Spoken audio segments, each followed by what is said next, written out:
بسم اللہ الرحمن الرحیم وبہ نستعین انہ خیر ناصر و معین وصلی اللہ علی محمد و آلہ الطاہرین۔ اللهم صل على محمد وآل محمد وعجل قال والخیریہ اقول وجوب الوجود يدل على ثبوت وصف الخیریت للہ تعالی لأن الخیر عبارت عن الوجود والشر عبارت عن عدم کمال الشیء من حیث هو مستحق له وواجب الوجود یستحیل ان یعدم عنہ شیء من الکمالات فلا یتطرق الیہ الشر بوجہ من الوجوہ فہو خیر محض۔ ہماری گفتگو مقصد سوم کی فصل دوم میں صفات واجب کے بیان میں تھی کہ آخر میں چند صفات ذکر کر رہے تھے عمدہ صفات کے بعد۔ من جملہ صفات میں سے ایک صفت جو معمولاً فلسفی کتابوں میں ذکر ہوتی ہے وہ یہ ہے کہ پروردگار عالم خیر محض ہے۔ درست ہے؟ یہ فلسفی کتابوں میں بہت زیادہ استعمال ہوتا ہے جملہ۔ خوب اسی اعتبار سے کہتے ہیں کہ خداوند متعال خیر ہونے سے متصف ہے، خیریت رکھتا ہے۔ اچھا، خیر کے مقابلے میں معمولاً شر استعمال ہوتا ہے۔ فلسفی کتابوں میں جو خیر اور شر کی تعریف کرتے ہیں معمولاً اس طریقے سے ہے۔ خیر کے بارے میں یوں کہتے ہیں، جو خود ابو علی سینا کے آثار میں بھی ہے، ملا صدرہ کے آثار میں بھی ہے، تمام بزرگان کے ان کے آثار میں یہ لفظ استعمال ہوا ہے اور اس طریقے سے تعریف کرتے ہیں۔ الخیر هو ما یتشوقہ کل شیء، الخیر ما یتشوقہ کل شیء ویتم بہ وجودہ۔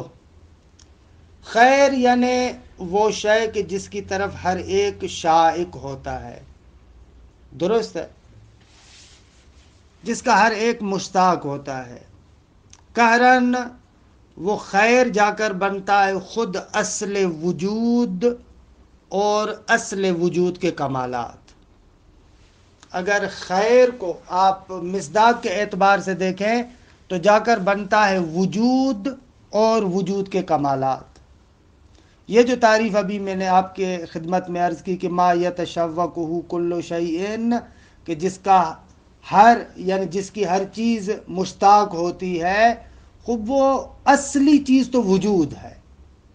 آپ اپنے اندر بھی اگر تھوڑا ملاحظہ کریں کہ جتنی چیزوں کے آپ مشتاق ہوتے ہیں آخر میں جا کر خود آپ کے اپنے وجود کی طرف پلٹتی ہے وہ چیز، کیونکہ اب آپ اپنے وجود کے ساتھ، آپ اپنی ذات کے ساتھ محبت کرتے ہیں، لہذا اس شے کے مشتاق ہوتے ہیں۔ تو خیر کی بازگشت وجود کی طرف اور کمالات وجود کی طرف۔ اس کے مقابلے میں شر، اس کی بازگشت اور شر کا پلٹنا عدم کی طرف یا عدم کمال کی طرف۔ شر جسے ہم کہتے ہیں، اگر دقیق طریقے سے جا کر ہم تحلیل کرتے ہیں تو وہ منتہی ہوتا ہے عدم کی طرف، یا جس کمال کا وہ لائق ہے وہ کمال اس کے پاس نہ ہو، اسے ہم شر کہتے ہیں۔ درست ہے؟ تو اس اعتبار سے پروردگار عالم کے لیے خیر محض ہونا بالکل روشن ہے۔ خداوند متعال وجود محض ہے، کوئی کمال آپ تصور نہیں کر سکتے مگر یہ کہ وہ کمال اس کی ذات میں پایا جاتا ہے، لہذا پروردگار عالم خیر محض ہے۔ قال والخیریہ اقول وجوب الوجود یدل علی ثبوت وصف الخیریت لہ تعالی۔ فرماتے ہیں وجوب وجود دلالت کرتا ہے کہ پروردگار عالم کے لیے خیریت کی صفت ثابت ہے۔ کیوں بھائی، کیا دلیل ہے؟ فرماتے ہیں دلیل یہ ہے کہ لِأَنَّ الْخَيْرَ عِبَارَةٌ عَنِ الْوُجُودِ، علامہ نے تعریف کی خیر کی کیونکہ وہ جو جس مصداق کی طرف منتہی ہوتا ہے، وگرنہ تعریف خیر کی یہ کرتے ما یتشوق الیہ الکل، جس کی طرف سب شوق رکھتے مشتاق ہوتے، کہ وہ منتہی ہوتا ہے وجود کی طرف، لہذا علامہ نے خود اس وجود کو ہی ذکر کر دیا۔ خب خیر عبارت ہے وجود سے، جبکہ وشر عبارت عن عدم کمال الشیء من حیث ہوا مستحق لا، اور شر عبارت ہے ایک شے کے عدم کمال سے، یعنی ایک شے کے اندر کمال نہ ہو، البتہ اس اعتبار سے کہ وہ شے اس کمال کی مستحق ہو۔ کیونکہ فرض کریں اگر ایک کمال ایک ایسے موجود میں نہیں ہے جس موجود میں اس کمال کا استحقاق ہی نہیں ہے، تو مثلاً شر مانا نہ دارے وہاں پر، درست ہے۔ مثلا میرے اندر فرض کریں ملک اور فرشتے بننے کا کمال نہیں ہے کہ میں فرشتہ بنوں، استحقاق ہی نہیں ہے، میرے اندر وہ صلاحیت ہی نہیں ہے۔ خب اگر میں ملک نہیں ہوں تو اب یہ ملک نہ ہونا میرے لیے شر نہیں ہے، میرے لیے شر اس کمال کا نہ ہونا ہے کہ جس کی میرے اندر لیاقت ہو۔ خب جس کمال کی میرے اندر لیاقت ہی نہیں ہے، اگر وہ کمال نہ ہو تو آپ تھوڑی کہیں گے کہ یہ شر ہے، درست ہے آقا؟ مثلا عام انسان میں یہ صلاحیت نہیں ہے کہ وہ آسمان میں اڑ سکے، خب اب وہ اگر آسمان میں اس طریقے سے نہیں اڑتا پرندوں کی طرح تو آپ تھوڑی کہیں گے کہ یہ اس کے لیے شر ہے، نہ، یہاں پر اصلا نہیں ہوگا۔ اس لیے یہ قید لگا رہے ہیں کہ شر عبارت ہے ایک شے کے کمال کے نہ ہونے سے من حیث ہوا مستحق لا، اس اعتبار سے کہ وہ شے اس کا استحقاق رکھتی ہو۔ وواجب الوجود یستحیل ان یعدم عنہ شیء من الکمالات، محال ہے کہ پروردگار عالم سے کمالات میں سے کوئی کمال ختم ہو جائے، محال ہے اصلا۔ پس فلا یتطرق الیہ الشر بوجہ من الوجوہ، پس کسی بھی طریقے سے پروردگار عالم کی طرف شر داخل نہیں ہو سکتا۔ فہو خیر محض، پس خدا خیر محض ہے۔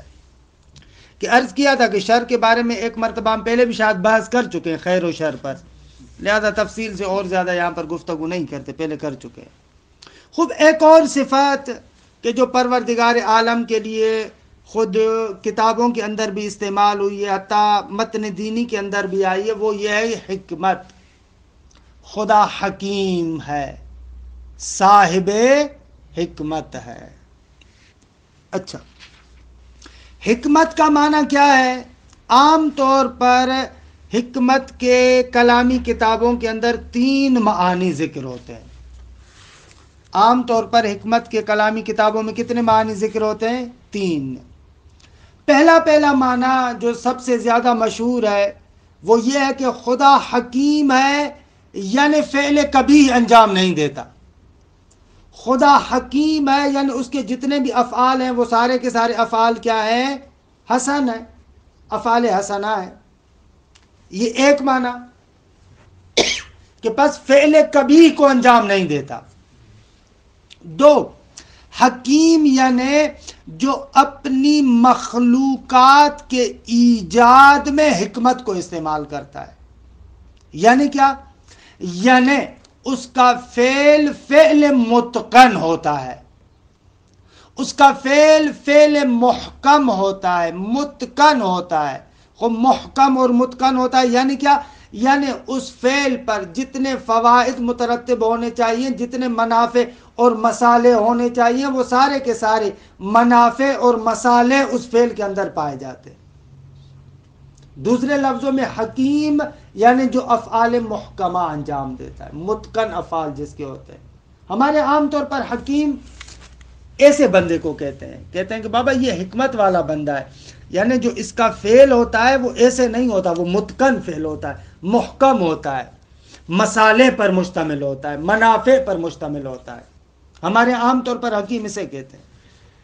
خب یہ 2 معنی۔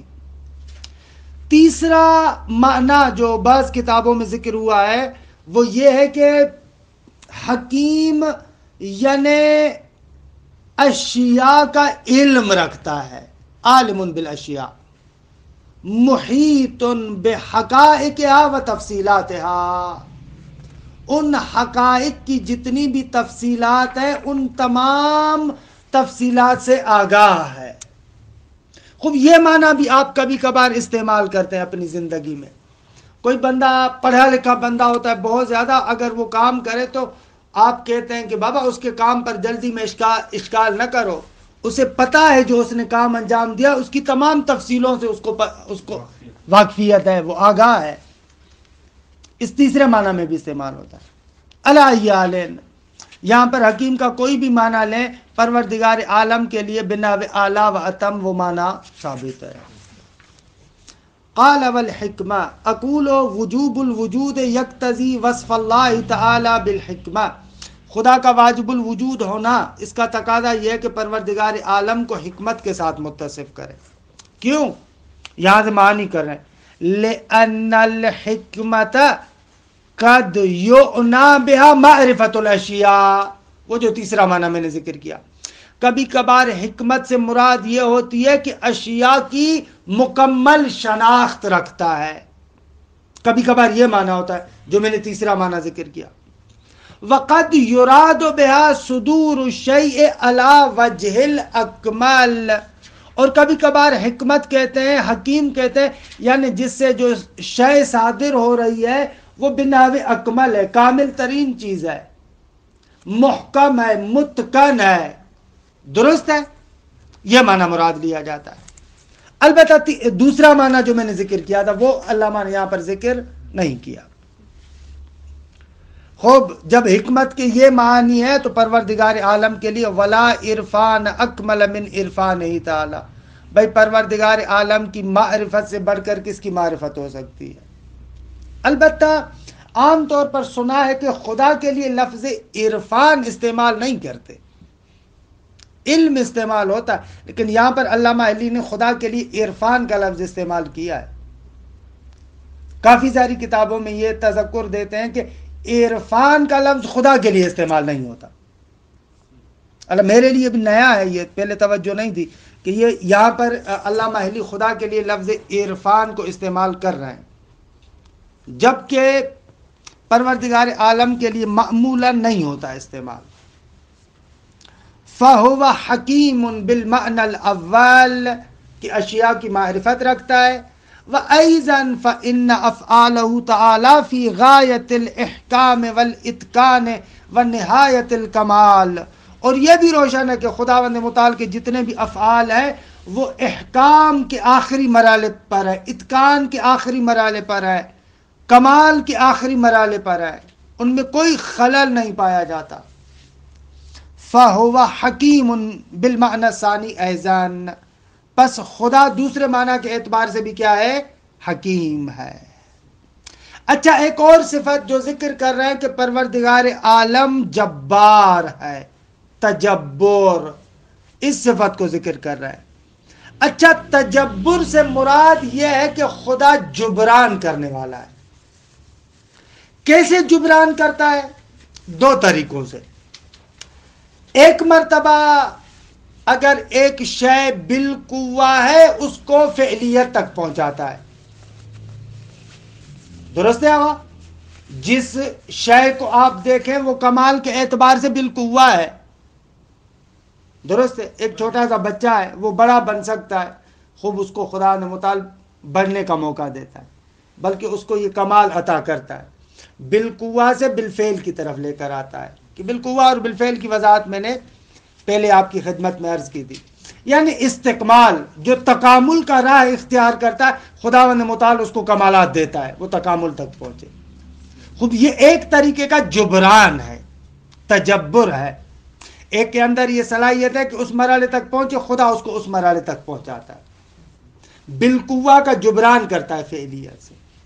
یا مثلا یہ بھی ہم پہلے پڑھ چکے ہیں کہ جو مادہ اولا ہے، حیولہ اولا، جو قوہ محض ہے، خوب جو مادہ اولا قوہ محض ہے، حیولہ اولا، اس کو صورت کی ضرورت ہے، درست ہے؟ خوب صورت کے ذریعے سے اس کی تکمیل کرتا ہے. خوب یہ بھی ایک طریقے سے کیا ہے؟ تجبر ہے، جبران ہے، جبار ہونا ہے، درست ہے؟ جتنے بھی جبران کے آپ موارد بتائیں گے وہ ان دونوں میں سے کسی ایک کی طرح پلٹیں گے. ہم نے کلی طریقے سے آپ کو بتا دیا جبران کا جو بھی آپ مصداق لے کر آئیں گے یا تو وہ اس کی طرح پلٹے گا کہ ایک شے جو بالقوہ ہے اس کو بالفعل کرتا ہے، یا اس طرح پلٹتا ہے کہ وہ جو مادہ ہے قوہ محض ہے اس کو صورت عطا کرتا ہے۔ بقایا جتنے بھی ہیں وہ سارے کے سارے ادھر ہی پلٹیں گے۔ دوسری صورت میں یہ بالقوت اور بالفعل والی بات نہیں ہوتی؟ کیا مادہ ہے بالفعل وہ صورت ہے اور بالقوہ ہے، یہ تعبیر معمولاً بالقوہ اور بالفعل کی وہاں پر استعمال کرتے ہیں جہاں پر معمولاً کمالات ثانیہ مقصود ہو، جیسے کہ فلسفے میں بیان کرتے ہیں، وہاں پر معمولاً ہم کہتے ہیں کہ بھئی آپ بالقوہ ہیں کہ مجتہد بنے، آپ بالقوہ ہیں کہ آپ کے اندر یہ کمال ہے، درست ہے۔ وہاں پر جہاں پر کمالات ثانویہ ان کو کہتے ہیں، کمالات ثانیہ، کمالات ثانیہ کے مورد میں معمولاً ایسی تعبیر استعمال کرتے ہیں بالقوہ اور بالفعل والی، اور جہاں پر کمال اولی ہوتا ہے صورت نوعیہ کے ذریعے سے کمال اولی کا جبران ہوتا ہے وہاں پر یہ تعبیر استعمال کرتے ہیں، لہذا مرحوم علامہ نے ان کو دونوں کو جدا ذکر کیا۔ تفصیلات بدایہ کے چھٹے مرحلے میں درست ہے وہاں پر عرض کی ہے۔ قال والتجبر اقول وجوب الوجود یقتضی وصفہ تعالی بکونہ جبارا، خدا واجب الوجود ہے، اس کا اقتضا یہ ہے کہ پروردگار عالم جبار ہو۔ عجب صفت ہے یہ جبار، جبار خدا کی طرف منسوب ہو تو جبران کرنے کے معنی میں، انسان کی طرف منسوب ہو تو ظلم کرنے کے معنی میں۔ ہم کہتے ہیں فلاں انسان جبار ہے، جابر ہے، خوب جابر ہے یعنی کیا؟ یعنی ظالم ہے خدا کے علاوہ، وہاں پر ایسے استعمال ہوتا ہے، لیکن خدا کے مورد میں ایسے نہ، خدا کے مورد میں جبران کرنے والا۔ لأن وجوب الوجود یقتضی استناد کل شیء الیہ، بھائی کیوں وجوب وجود کا تقاضا ہے؟ اس لیے کہ واجب الوجود ہونے کا تقاضا یہ ہے کہ ہر شے کو آپ خدا کی طرف مستند کریں۔ لا مؤثر فی الوجود الا اللہ، بھلے واجب الوجود کا یہ تقاضا ہے۔ فَهُوَ يَجْبُرُ یا یجبرو، یہ لغت میں دیکھیے گا جبر یجبرو ہے یا جبر یجبرو ہے یا یجبرو ہے، یجبرو تو نہیں ہونا چاہیے، یا یجبرو ہوگا یا یجبرو ہوگا۔ ما بالقوت ہے، خود وہ جبران کرتا ہے جو ما بالقوہ ہے اس کا جبران کرتا ہے کس کے ذریعے سے؟ بالفعل، فعلیت کے ذریعے سے۔ یا یجبرو التکمیل، تکمیل، جیسے کل مادہ بصورہ، جیسے مادہ ہے اس کی صورت کے ذریعے سے کیا کرتا ہے پروردگار عالم؟ تکمیل کرتا ہے۔ مادہ اولا، صور نوعیہ، ان کے بارے میں اختصار سے گفتگو پہلے ہم کر چکے ہیں، لیکن تفصیلات بدایت الحکمت میں عرض کی ہیں، یہاں پر اس فضا میں نہیں جانا چاہ رہے کہ بس سے باہر چلے جائیں گے۔ فَهُوَ جَبَّارٌ مِّنْ حَيْثُ إِنَّهُ واجب الوجود، اس اعتبار سے کہ وہ واجب الوجود ہے، جبار ہے۔ اسی طریقے سے ایک اور صفت بھی ذکر کرتے ہیں، قہار ہونا، درست ہے، غالب ہے، قہار ہے یعنی غالب ہے، اس پر کوئی بھی شے غلبہ نہیں رکھتی، درست ہے۔ خوب خدا غالب ہے کیسے؟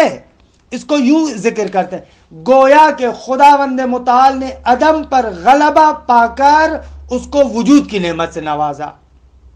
حالانکہ یہ نہیں ہے کہ عدم کو وجود کیا، مقصد یہ ہے کہنے کا ایک شے نہیں تھی پھر اس عدم ہونے پر غلبہ پا کر اشیاء کو وجود دے دیا۔ اس اعتبار سے خداوند متعال کیا ہے؟ قہار ہے، قاہر ہے، قہر رکھتا ہے، غلبہ رکھتا ہے۔ قاہر یعنی یا قہار یعنی غلبہ رکھنے والا، درست ہے۔ قال والقہر اقول وجوب الوجود یقتضی وصفہ تعالی بکونہ قہارا، اگر وجوب وجود کا تقاضا یہ ہے کہ پروردگار عالم کو آپ کہیں کہ وہ قہار ہے، یعنی بمعنی انہ یقہر العدم بالوجود والتحصیل، عدم پر غلبہ پاتا ہے وجود اور تحصیل یعنی اس کو حصول دینے کے ذریعے سے، تحصیل یعنی حصول دینا، یعنی وہی وجود دینا دیگے، یعنی ان میں کوئی ایسا خاص مطلب نہیں ہے، لہذا جلدی میں گزر رہا ہوں۔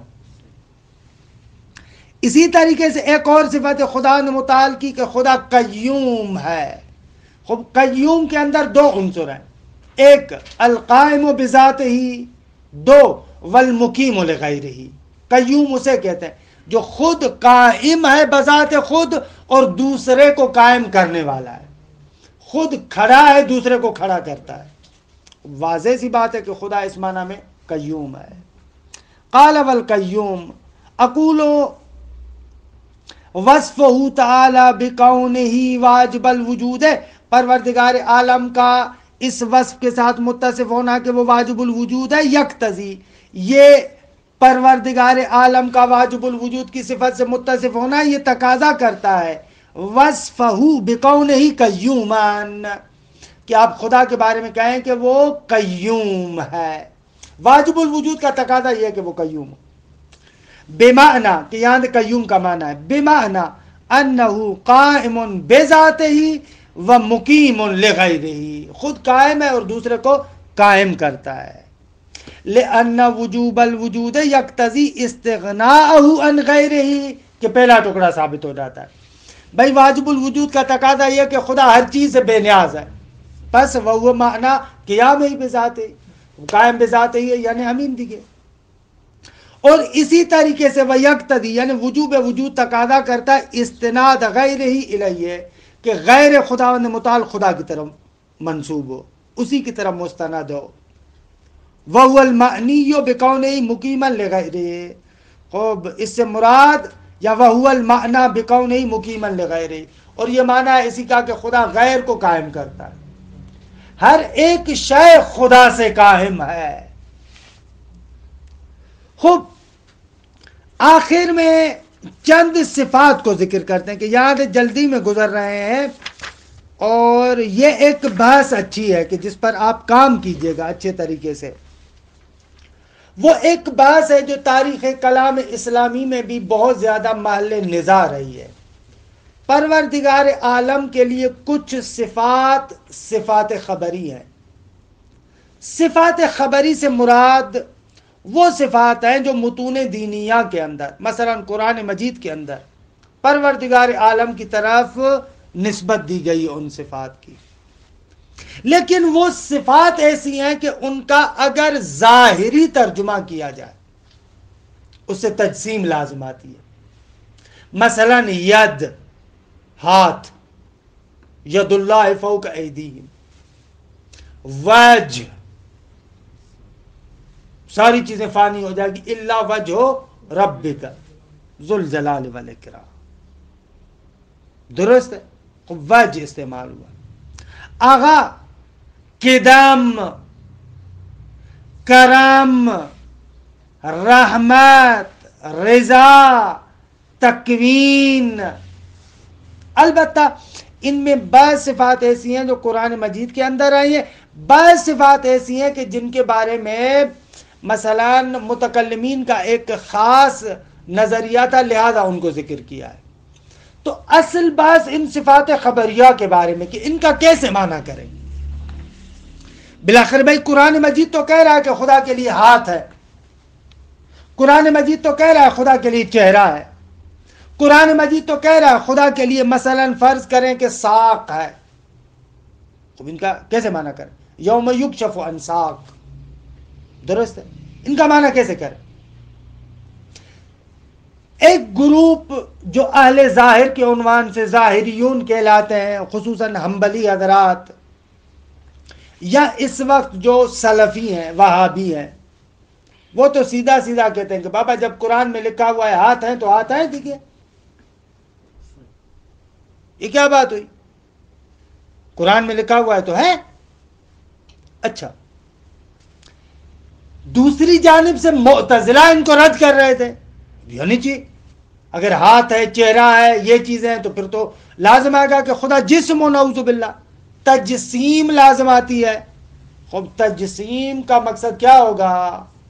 تجسیم کا مقصد یہ ہوگا کہ آپ خدا کو محدود کر دیں، محدود کر دیں، یعنی پھر واجب الوجود نہیں رہے گا، خدا نہیں رہے گا۔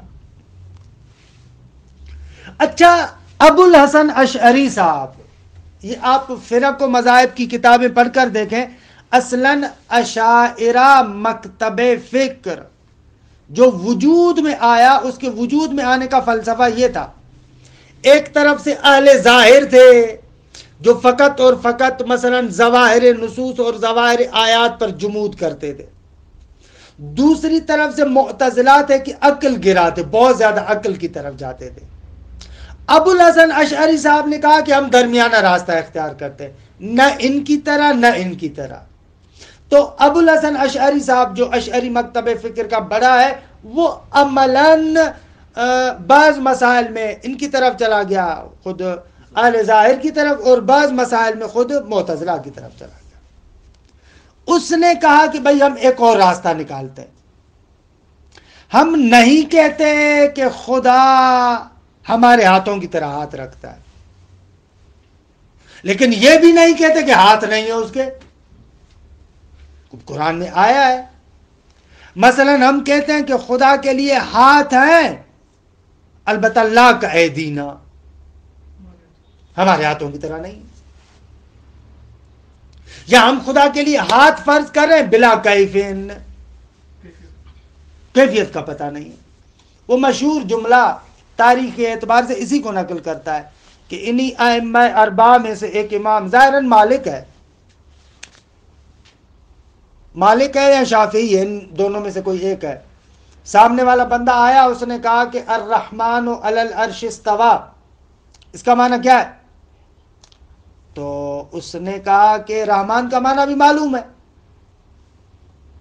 استوا بھی یعنی بیٹھنا، اس کا معنی بھی معلوم ہے، درست ہے۔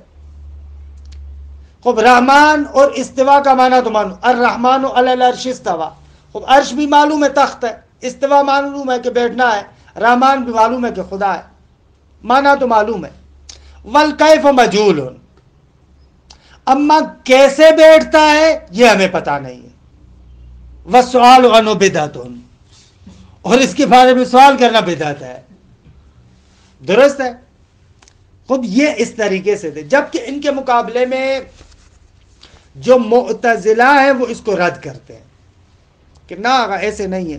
مشہور اچھی تعبیر ہے کشاف میں زمخشری کی، تفسیروں میں آقا الحق والانصاف بنیادی ترین تفسیریں 2-3 ہیں، ان میں سے ایک اہم ترین جو تفسیر ہے نا، یہ تفسیر کشاف ہے، اہل سنت کے مکتب فکر میں آپ دیکھیں، ادبی بلاغی نقطہ نگاہ سے، واقعاً بعد والے تقریباً سب لوگ اسی سے نکات لیتے ہیں، کشاف سے، لیکن اس کو گالیاں بھی دیتے ہیں کیونکہ معتزلی تھا، درست ہے۔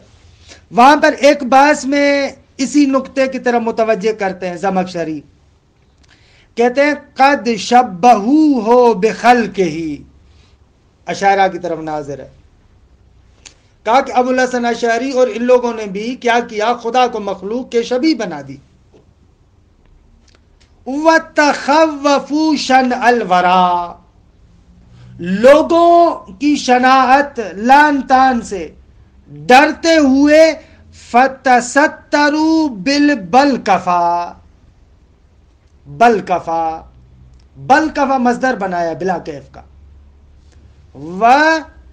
فَتَسَتَّرُوا بِالْبَلْكَفَى، لیکن اپنی اس بات کو انہوں نے چھپایا بلا کیف کے، مثلا جو ہے وہ کیا قالب میں ہے، اس کے پردے کے اندر وہی مخلوق کے ساتھ تشبیہ کو انہوں نے رکھا ہوا ہے۔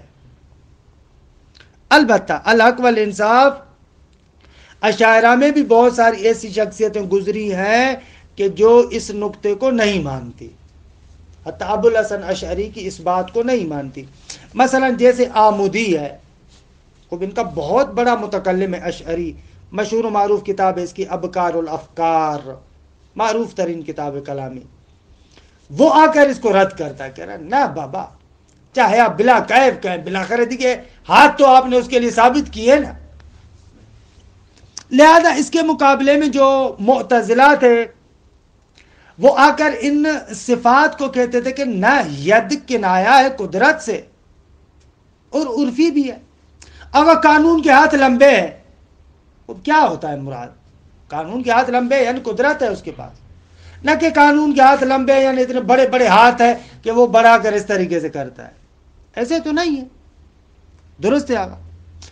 وجہ بھی اسی طریقے سے، وجہ ذات کے معنی میں بھی استعمال ہوتا ہے بہت زیادہ، وجہ متکلمین استعمال کرتے ہیں ذات کے معنی میں، درست ہے، ہر شے حالق ہو جائے گی الا وجہ ربک ذی الجلال، ذو الجلال والاکرام، ذو الجلال ذی الجلال، وجہ خدا، درست ہے، ذو الجلال والاکرام، وجہ یعنی وہ ذات تھی، ایسے۔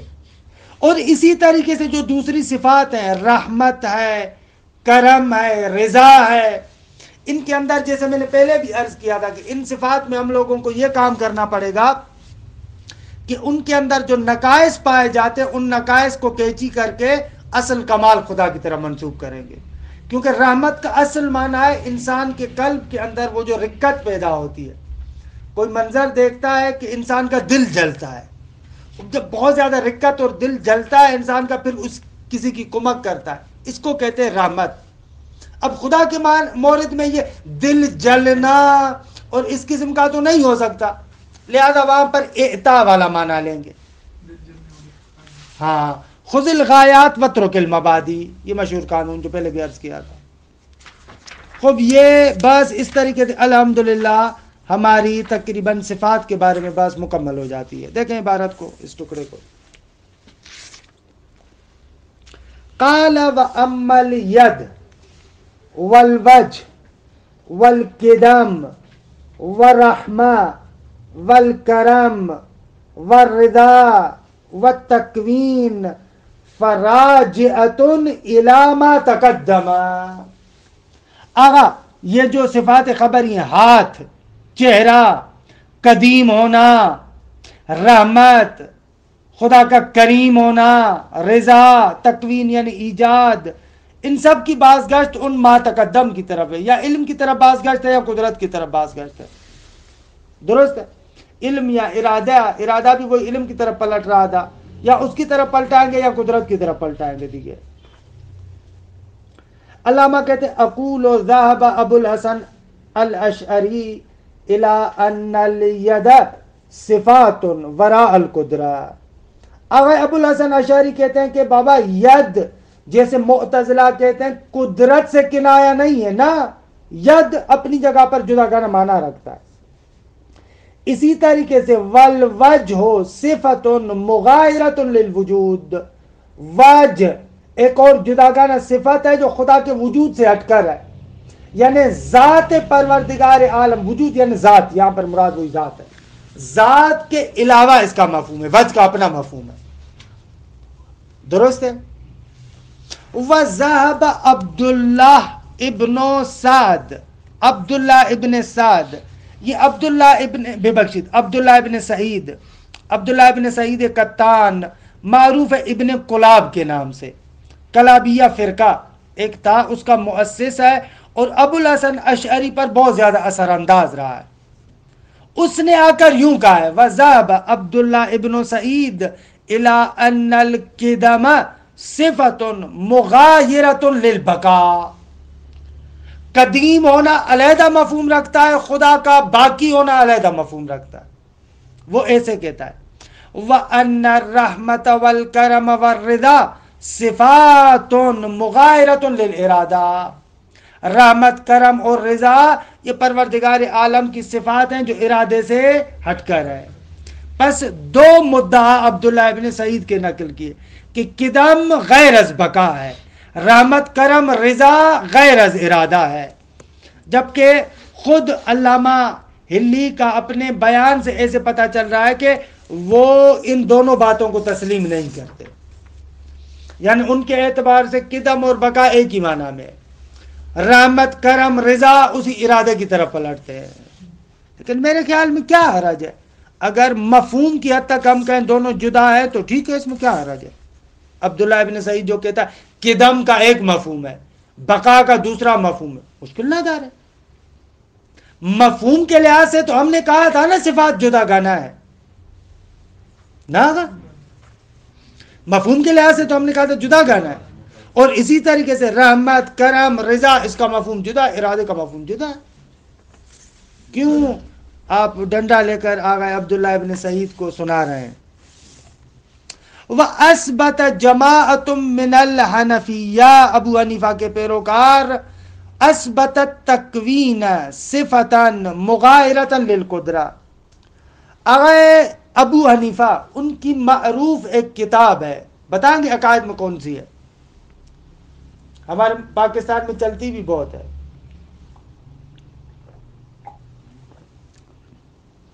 فقہ اکبر کا نام سنا ہے؟